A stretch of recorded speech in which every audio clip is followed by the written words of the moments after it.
নমস্কার বন্ধুরা, আপনারা শুনছেন স্টোরি টেলার পিকেএম, আর আমাদের আজকের পরিবেশনা শিবরাম চক্রবর্তীর মতো কথা বলার বিপদ। এই অডিও স্টোরিতে আমি শিবরাম চক্রবর্তীর ভূমিকায় বুম বাদা অর্থাৎ প্রসেনজিৎ চ্যাটার্জির গলা মিমিক্রির মাধ্যমে ব্যবহার করেছি। ভিডিও আপনাদের কেমন লাগলো কমেন্ট করবেন। চলুন শুরু করা যাক আজকের ভিডিও। আর কিছু না, বন্ধুকে উদ্দেশ্য করে বলেছি খালি চ খো ওর ন খো, আমাকে তো চ খো। অমনি দোকানের ওখান থেকে কে যেন তার কান খাড়া করলো। ছোট্ট একটি ছেলে, আমি লক্ষ্য করলাম। দূর, এই অবেলায় এখন চা খায়? শুদ্ধ এক গ্লাস জল, আর কিছু না। বন্ধুর জবাব এলো, আর আর না হয় ওই সঙ্গে একখানা বিস্কুট, ভাগাভাগি করেই অবশ্যই। ভারী যে নিরাশক্তি।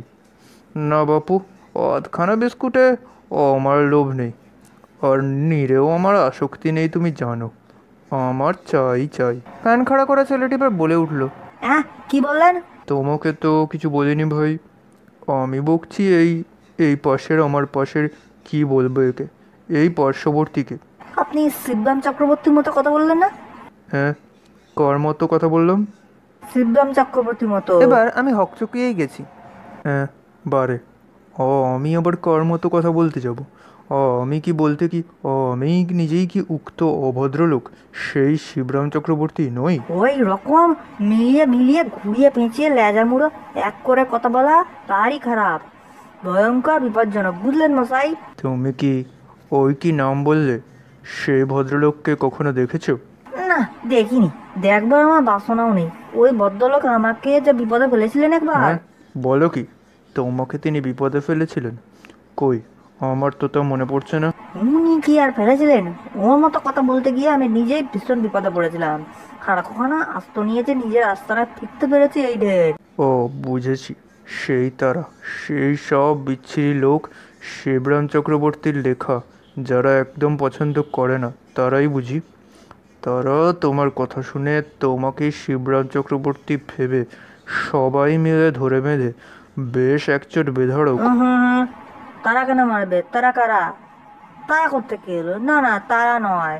সেই জন্যই তো বারণ করছি, শিবরাম চক্রবর্তীর মতো কথা কখনো বলবেন না। ওই ধরনের কথা বলা বদভ্যাস ছাড়ুন, জন্মের মতো ছেড়ে দিন। তা না হলে আপনাকে হয়তো কোনোদিন আমার মতো বিপদে পড়তে হবে। হলে চা থাক, খোকার গল্পটাই শোনা যাক। বলো তো ভাই, কাণ্ডটা ওই বিষয়ে বলতে কি সবচেয়ে বেশি আমারই আগে সাবধান হওয়া দরকার না? চা আসুক, এবং তুমিও এসো এই টেবিলে। ও হে, 3 কাপ চা আর আর 3 ডজন বিস্কুট। চা খাই আর না খাই, তোমাদের তো কি বলে গিয়ে, চা পান করা তো দোষ নেই। খুব সামলে নিয়েছেন, বলতে পারতেন যে ওইটাই দস্তুর। সঙ্গে বলতে পারতেন আরো, কিন্তু খুব বাঁচিয়ে নিয়েছেন। শিবরাম চক্রবর্তী একা থাকলে ওই দোষের জন্য দস্যুকেও নিয়ে আসতেন বিনা দোষেই। ওইটাই ওর মস্ত দোষ। টেনে হিঁচড়ে কেমন করে যে তিনি এনে ফেলেন। কি করে যে এত পারেন ভদ্রলোক, আমি আশ্চর্য হই। যেমন করে মুরগিতে ডিম পাড়ে তেমনি আর কি, এমনকি শক্ত। শক্ত কিছু না, আমরা সবাই পারি। আমাদের ক্লাসের প্রত্যেক ছেলে, আমাদের বাড়িতে দাদারা, দিদিরা, এমনকি বৌদি পর্যন্ত তো এন্টার পারা যায়। ওই উনি যা বললেন, একেবারে মুরগির মতন আস্ত ঘোড়ার ডিম পেড়ে দিলেই হলো, পারতে কি? তো লেখকের মধ্যে ওই একজনই শুধু পারেন, কিন্তু পাঠকের হাজার হাজার। পাঠকের মধ্যে আমি যা ঠেকে শিখেছি, আমি আর পারবো না। এরপর আসল গল্পটা যতদূর সম্ভব ছেলেটির নিজের ভাষায় বলার চেষ্টা করা যাক। গরমের ছুটিটা কোথায় কাটানো যায় ভাবলুম, অনেকদিন তো যাইনি, কাকার ওখানেই যাই। আসানসোলে গিয়ে সোলে সান দিয়ে আসি। কলকাতা বাইরে ফাঁকাও হবে আর আরাম করে থাকাও হবে। একেবারে আমের আশা যে ছিল না তা নয়, তবে মশাই আমার আশা ছিল না। তবে কাকার বাগানে ঢুকে আম জাম যে বাগানো যাবে সে আশা খুবই ছিল। ছেলেটি অম্লান বদনে অকাতরে বলে যাচ্ছিল, আর আমার চোখ ক্রমশই বড় থেকে আরও বড় হতে হতে ছানা বড়া কি রেডিকেনি পর্যন্ত ছাড়িয়ে গেল। অবশেষে আমি আর থাকতে পারলাম না। থমো থমো, তুমি বলছো কি? তুমি কি বলছো? তুমি শিবরাম চক্রবর্তী নও? তুমি নিজেই নও? ঠিক বলছো, ঠিক জানো। আমার গুরুতর সন্দেহ হচ্ছে তুমি শিবরাম চক্রবর্তী। আমি? না, আমি না। বলো, নির্ভয় বলো, কোনো ভয় নেই। লোকটার উপর রাগ আছে, কিন্তু আমরা তোমাকে ধরে ঠেঙাবো না। আমার বন্ধুটি অভয় দিয়ে বলেন, না, এমন সামনে পেয়ে বাগে পেলেও না। কি যে বলেন, শিবরাম চক্রবর্তী লোকটা কি এতই ছোট হবে? সে দেখুন তো, আর শিবরাম চক্রবর্তীর কি ঘুমদাড়ি একদম থাকবে না? সে একটা কথা বটে, শিবরাম চক্রবর্তী লোকটা এত ছোট না হওয়াই উচিত। এতদিনে তো সবলোক হওয়ার কথা।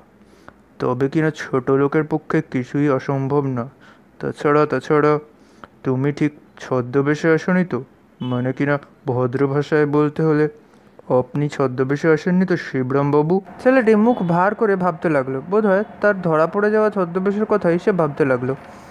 আমিও ভাবতে থাকি, ওই শিবরাম হতভাগাটাকে অনুকরণীয় বলেই আমার ধারণা ছিল।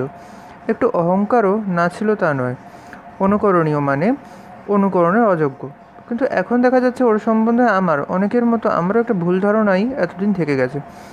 অত্যন্ত সহজেই যে কেউ ওকে মানে ওই শিবরামটাকে টেক্কার পর টেক্কা মেরে বেটক্কর যেতে পারে। তবে আর কষ্ট করেও লেখাপড়া কেন, অন্তত আমি তো আর পড়ছি না।